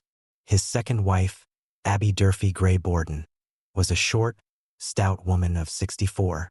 She had married Andrew after the death of his first wife, and for years, she had filled the role of stepmother to his two daughters. She was, by all accounts, a simple and unassuming woman, but she was a source of deep and unspoken tension within the household. She was not their mother, a fact that Andrew's daughters never let her forget. The two daughters were the true heart of the family's strange and strained dynamic. Emma Lenora Borden, the elder at 42, was quiet, reserved, and unmarried. Her younger sister was Lizzie Andrew Borden. At 32, Lizzie was a prominent and perplexing figure in Fall River society. In an era when most women of her class were married with children, Lizzie was a spinster, living at home under her father's thumb. Outwardly, she was the picture of respectable Victorian womanhood. She was heavily involved in the Central Congregational Church, teaching Sunday school and participating in various Christian Endeavor societies. She was well-spoken, intelligent, and moved in the city's respectable social circles. But beneath this placid surface was a woman of complex and powerful emotions, chafing against the rigid confines of her life. She was a woman of means with no real independence, a daughter who stood to inherit a great fortune but was forced to live in a home without modern comforts, under the control of a father she both loved and resented. The tensions in the Borden house were not just emotional, they were financial.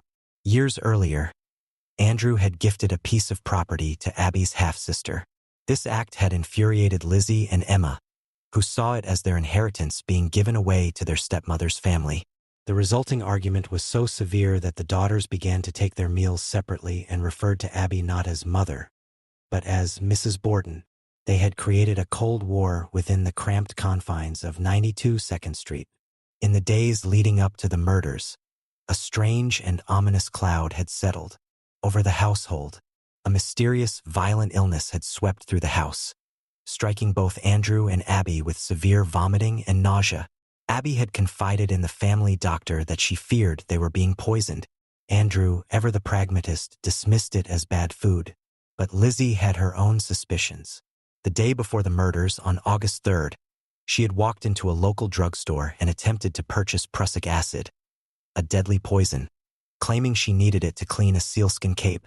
The druggist, unnerved by the request, refused to sell it to her. The morning of Thursday, August 4th, 1892, dawned with an oppressive, suffocating heat. The day began like any other. The family's live-in maid, a 26-year-old Irish immigrant named Bridget Sullivan, whom Lizzie and Emma pointedly called Maggie, was up early. The family, Andrew, Abby, Lizzie, and a visiting relative, John Morse, who was the brother of Andrew's first wife, sat down for a strange and heavy breakfast of leftover mutton soup, mutton, and bananas. Emma, the elder sister, was conveniently out of town, visiting friends in the nearby community of Fairhaven. After breakfast, the day's routine commenced. John Morse left to visit other relatives. Andrew went downtown to attend to his various business affairs. Bridget, feeling unwell from the same mysterious illness, was ordered by Abby to wash the outside windows, a grueling task in the blistering heat. Abby herself went upstairs around 9 a.m. to make the bed in the guest room where John Morse had stayed. Lizzie's movements during this crucial period are a subject of intense and contradictory debate. She claimed to have been in the kitchen reading a magazine. Around 10:30 a.m., Andrew Borden returned from his business downtown. He was tired and hot. He tried to open the front door with his key, but found it jammed. Bridget, struggling with the lock from the inside, eventually let him in. Lizzie would later claim she was coming down the stairs at this moment and remarked to her father that Abby had gone out to visit a sick friend. Andrew then settled onto a small sofa in the sitting room for a nap. Bridget, having finished the windows, went up to her own small room on the third floor to rest. It was just after 11 a.m. The house fell quiet, suffocated by the afternoon heat. A few minutes later, the silence was shattered. Lizzie called up the stairs to the maid. Her voice was sharp with a strange, almost theatrical panic. "Maggie, come down," she cried. "Come down quick. Father's dead. Somebody came in and killed him." Bridget rushed down the stairs to a scene of almost unimaginable horror. Andrew Borden lay on the sofa, his head and face a pulpy, unrecognizable ruin. He had been struck repeatedly with a heavy, sharp instrument, a frenzied and brutal attack that had occurred while he slept. The blood was still wet, the attack having happened only moments before. Curiously, Lizzie's first concern was for her stepmother. "Go and see where Abby is," she told the horrified maid, but then she quickly added, "I am sure I heard her come in." The initial search for Abby proved fruitless. A neighbor and the family doctor were summoned. The police were called. The scene at 92 2nd Street was rapidly descending into a chaotic spectacle of neighbors, doctors, and law enforcement, all crowded into the small, hot house. It was during this initial chaos that a neighbor, Adelaide Churchill, made a suggestion. Someone should check upstairs again for Mrs. Borden. She and Bridget went up together. As they reached the top of the stairs and looked into the guest room, they saw her. Abby Borden lay face down on the floor between the bed and the bureau, her head surrounded by a dark halo of dried blood. Her body was cold to the touch. She had been killed long before her husband, the first victim of the day's bloody work. In the space of less than 2 hours, in a locked house, with only 2 conscious occupants inside, the master and mistress of the Borden household had been brutally, inexplicably murdered, and the prime suspect was the one person who had been there for it all. The quiet, church-going spinster, Lizzie Borden. The discovery of Abby Borden's body transformed the scene at 92 2nd Street from a shocking murder into a perplexing and gruesome puzzle. The initial assessment by the medical examiner revealed a critical and baffling timeline. Abby had been killed at least an hour, and perhaps as long as 90 minutes, before her husband. She had been struck from behind, receiving 19 blows from a hatchet-like weapon that had crushed her skull. Andrew had been killed with a similar weapon, receiving 11 savage blows to his face and head. The killer had, it seemed, murdered Abby upstairs, waited for Andrew to return home and fall asleep, and then killed him as well, all within the confines of a locked house, with Lizzie and the maid, Bridget, present the entire time. The police investigation began amidst a scene of chaos and, by modern standards, gross incompetence. The concept of a protected crime scene was in its infancy. Neighbors, doctors, and reporters traipsed through the house, contaminating potential evidence. But even in this chaotic environment, the focus of the investigation quickly and almost exclusively narrowed to one person, Lizzie Borden. Her story was full of strange inconsistencies, and her demeanor was unervingly calm, almost detached. For a woman who had just discovered her father's mutilated body, her account of the morning's events shifted under questioning. She initially told her neighbor that her father had come home, and she had heard a groaning, scraping sound from upstairs. She told the police she had been out in the backyard barn, looking for lead sinkers for a fishing trip, for about 20 or 30 minutes, and had returned to the house to find her father dead. This barn alibi was immediately suspicious. The barn was stiflingly hot, and police who searched it found the loft floor covered in a thick layer of dust, with no footprints to suggest anyone had been up there recently. Why would she be searching for fishing equipment in such a place on such a day for such a prolonged period? The police were also deeply suspicious of the fact that, despite the horrific and bloody nature of the attacks, Lizzie had not a single drop of blood on her person or her clothing. She was wearing a simple cotton dress, and it was immaculate. This seemed almost impossible, especially if she had been the one to discover her father's still bleeding body just moments after the attack. The search for the murder weapon began immediately. The police searched the house and property from top to bottom. In the cellar, they found a collection of axes and hatchets. One hatchet head, in particular, drew their attention. It was covered in what appeared to be ash, and its wooden handle was missing. The blade was a perfect fit for the wounds on the victim's skulls. The prosecution would later argue that this was the murder weapon, and that Lizzie had broken off the bloody handle and burned it in the kitchen stove to destroy the evidence. The ash on the blade, they claimed, was from this act of concealment. As the investigation proceeded over the next few days, Lizzie's behavior grew even more suspicious. The most damning event occurred on the Sunday after the murders. A family friend, Alice Russell, was staying in the house with the Borden sisters. She witnessed Lizzie take a blue cotton dress, the very dress she had been wearing on the morning of the murders, according to some accounts, and begin to tear it up and burn the pieces in the kitchen stove. When Alice asked her what she was doing, Lizzie replied calmly that the dress was old and had been stained with paint. The act was incredibly incriminating. To the police, it was a clear and blatant act of destroying evidence, a desperate attempt to get rid of a blood-spattered dress. Based on this mounting circumstantial evidence, her inconsistent alibi, her strange demeanor, her attempt to buy poison the day before, and her destruction of the dress, the police felt they had their killer. On August 11, 1892, 1 week after the murders, Lizzie Borden, the respectable Sunday school teacher from one of Fall River's wealthiest families, was arrested and charged with the murders of her father and stepmother. The arrest and the subsequent inquest and trial became a national sensation, one of the first great media circuses in American history. The case had all the elements of a Victorian melodrama: a wealthy but dysfunctional family, a brutal double murder, and a seemingly demure and respectable woman accused of an unthinkable crime. Newspapers across the country followed every detail, publishing sensational headlines and lurid illustrations. The public was deeply divided. To some, Lizzie was a cold-blooded monster, a woman who had butchered her parents for financial gain and personal freedom. To others, she was a tragic figure, a victim of circumstance and a clumsy police investigation, a gentlewoman who was simply incapable of committing such a savage and unladylike act.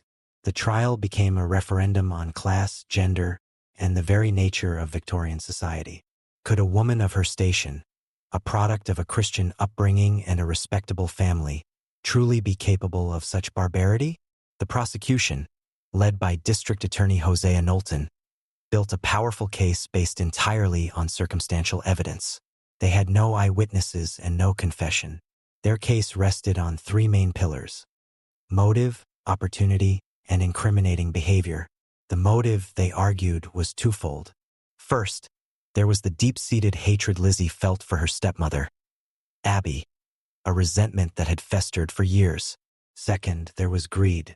Lizzie and her sister Emma stood to inherit their father's vast fortune, but only if both he and their stepmother were dead. Under the laws of the time, if Andrew had died first, Abby would have inherited a significant portion of his estate, which would then pass to her own family upon her death. By killing Abby first, Lizzie ensured that the entire Borden fortune would pass directly to her and her sister. The opportunity was clear. Lizzie was in the house during the time of both murders. Her alibi for the time of her father's murder, her 20-minute trip to the barn, was flimsy and uncorroborated. The maid, Bridget, was asleep on the third floor, leaving Lizzie as the only person who could have committed the crime without being seen or heard. And finally, the prosecution presented the evidence of her guilty conscience. Her strange, calm demeanor, her contradictory statements, her attempt to buy poison, and, most damningly, her burning of the dress. They presented the hatchet head found in the cellar as the murder weapon and argued that Lizzie had the strength and the rage to commit the brutal acts. They painted a picture of a woman trapped in a stifling, unhappy home, who saw double murder as her only path to freedom and wealth. To the prosecution, the case was clear. The respectable facade of Lizzie Borden concealed the heart of a calculating and ruthless killer.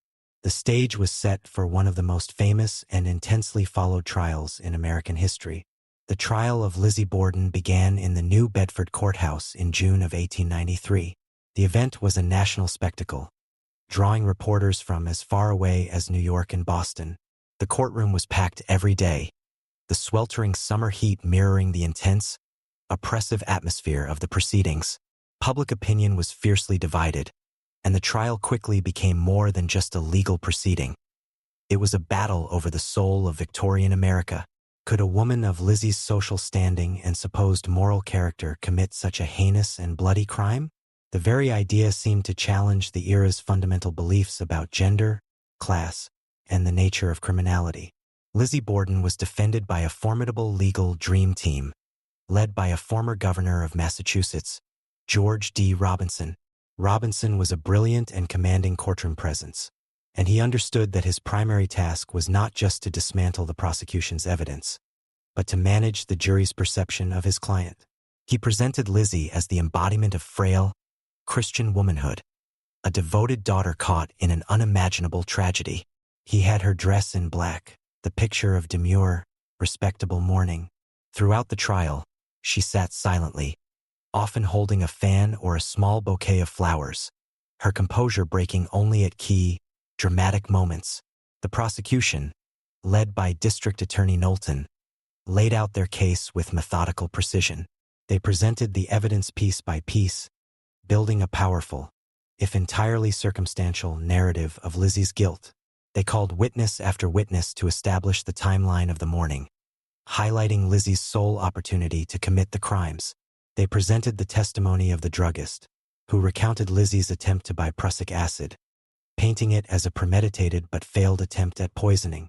They called Alice Russell to the stand to give her damning testimony about the dress-burning incident, presenting it as a clear-cut case of destroying evidence. One of the most dramatic moments of the trial came when the prosecution brought the actual skulls of Andrew and Abby Borden into the courtroom.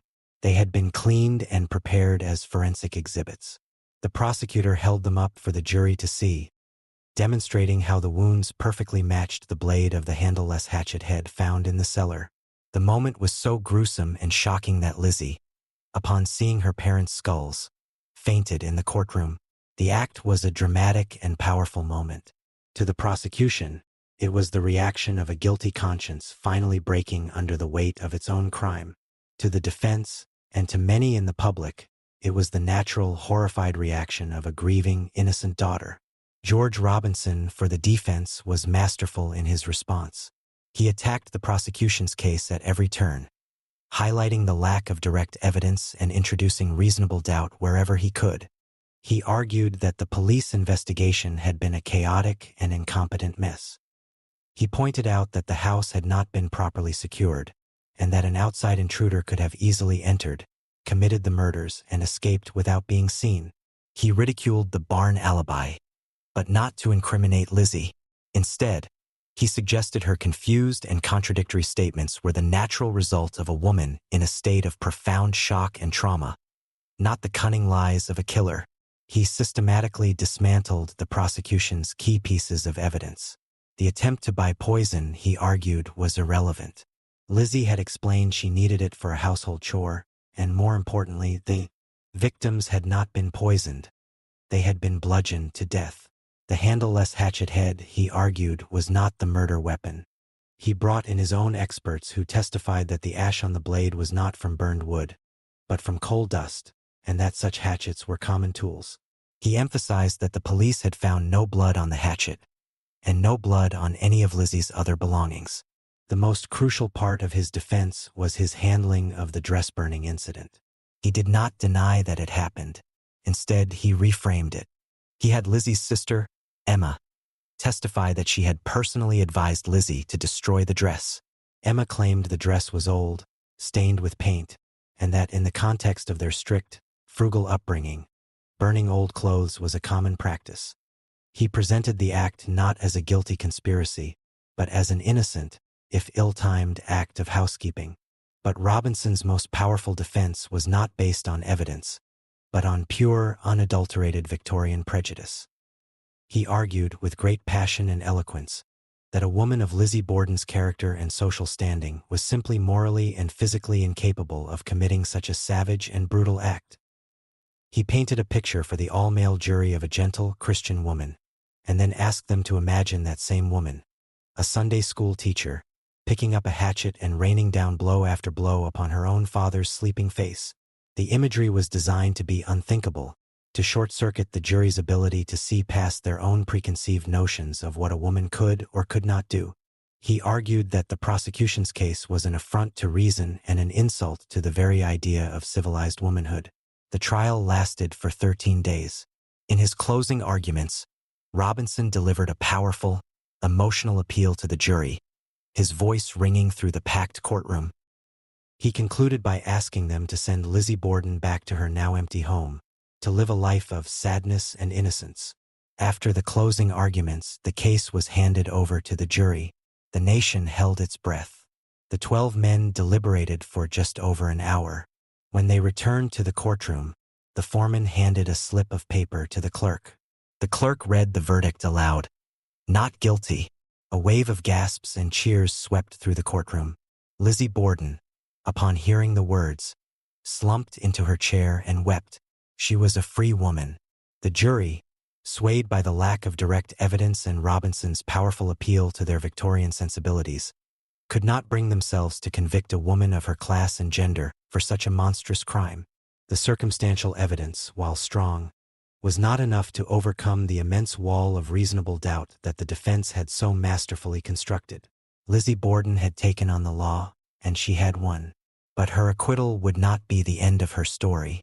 It was, in many ways, just the beginning of a new, quieter, but equally fascinating chapter of her life, and the beginning of a legend that would never die. The not guilty verdict was a stunning legal victory for Lizzie Borden, but it was a social and personal defeat. The trial that had acquitted her in a court of law had simultaneously convicted her in the court of public opinion. While she was legally innocent, a significant portion of the American public, and most of her own community in Fall River, remained utterly convinced of her guilt. She had been freed from prison, but she was now entering a new kind of confinement, a lifetime of suspicion, ostracism, and infamy. After the trial, Lizzie and her sister Emma inherited their father's considerable fortune, which was estimated to be around $300,000, a sum equivalent to over $10 million today. With this newfound wealth and independence, they purchased a large, elegant mansion in the Highlands, the fashionable, wealthy neighborhood of Fall River that Lizzie had always aspired to live in. They named the house Maplecroft. Lizzie, in an attempt to reinvent herself, began to go by the name Lisbeth A. Borden. She bought a fine carriage, hired live-in servants, and began to travel. She had finally achieved the life of wealth and status she had craved. But it was a hollow victory. The high society of Fall River, the very circles she had longed to join, wanted nothing to do with her. She was snubbed at social gatherings and whispered about in the streets. The local children would taunt her, chanting the now famous, macabre nursery rhyme that would forever seal her place in American folklore. Lizzie Borden took an axe and gave her mother 40 whacks. When she saw what she had done, she gave her father 41. The rhyme, though factually inaccurate, Abby received 19 blows, Andrew 11, was a catchy and brutal piece of popular culture that ensured her guilt would be presumed by generations to come. Lizzie lived out her days at Maplecroft as a wealthy but deeply isolated figure. She developed a love for the theater and became friends with a number of actors and actresses, a social circle that was considered bohemian and slightly scandalous by the conservative standards of Fall River, further alienating her from her community. In 1905, the fragile peace between the two Borden sisters shattered. After a party that Lizzie had thrown for her theater friends, Emma abruptly moved out of Maplecroft. The reason for their final, permanent rift was never made public, but rumors swirled that it was related to Lizzie's lifestyle or her friendship with a particular actress. The two sisters, who had been united by the tragedy and the trial, never spoke to each other again. Lizzie Borden lived at Maplecroft until her death from pneumonia in 1927, at the age of 66. In a final, strange twist of fate, her estranged sister Emma died just 9 days later in another state. They were buried side by side in the family plot in Fall River's Oak Grove Cemetery, reunited in death with the parents they were accused of murdering. Lizzie left a significant portion of her fortune to the Fall River Animal Rescue League, a final act of charity from a woman the world saw as a monster. The question of who else could have done it has haunted the case for over a century, but no other suspect has ever been seriously considered by mainstream historians or criminologists. The theories that have been proposed are largely speculative. Some have suggested that Bridget the maid was the killer, perhaps in a fit of rage over her treatment by the family. But she had no motive, and her behavior after the discovery seemed genuinely horrified and confused. Others have pointed to John Morse, the visiting uncle, but his alibi was solid. A more recent and intriguing theory suggests that Lizzie may have had a secret accomplice: Bridget. In this scenario, Bridget may have helped Lizzie cover up the crime out of fear or loyalty. Another theory even speculates that Emma Borden, though out of town, could have secretly returned, committed the murders, and then left again, but there is absolutely no evidence to support this. The most enduring question remains: if Lizzie did it, how did she manage to remain so clean? How did she avoid being spattered with blood? This has been the subject of endless debate. One popular theory is that she committed the murders while completely naked, and then washed off before calling for help. While sensational, it's a plausible, if grim, explanation for the complete lack of blood evidence on her person. The Lizzie Borden case has become more than just an unsolved murder. It is a foundational piece of American mythology. The house at 92 2nd Street still stands. It is now a bed and breakfast and a museum, a popular destination for tourists and paranormal enthusiasts who come to spend a night in the rooms where the murders took place. The case has been the subject of countless books, plays, films, and even an opera and a ballet. It continues to fascinate us because it is a perfect storm of compelling elements: a brutal and intimate crime, a dysfunctional family drama, a sensational trial, and a deeply ambiguous central figure. Lizzie herself remains an enigma. Was she a cold, calculating psychopath who cleverly manipulated the prejudices of her time to get away with murder? Or was she a deeply oppressed woman who snapped under the pressure of a stifling and abusive home life, a proto-feminist figure who lashed out against her patriarchal prison? Or, as the jury decided, was she simply an innocent woman, a victim of circumstance who was in the wrong place at the wrong time? The truth of what happened on that hot August morning in 1892 was known only to the person who wielded the hatchet, and that secret went to the grave with them. The case of Lizzie Borden will likely never be solved. It is destined to remain a mystery, a dark and bloody Rorschach test onto which we can project our own fears and beliefs about family, gender, and the nature of evil. It is a story that reminds us that sometimes the most horrifying violence doesn't come from a stranger in the dark, but from within the locked doors of a quiet family home. The brutal, personal violence of the Borden case was a crime of passion, contained within a single family. But some crimes are far more impersonal, acts of terror that target not an individual, but society itself, and are carried out not with a hatchet, but with a stamp and an envelope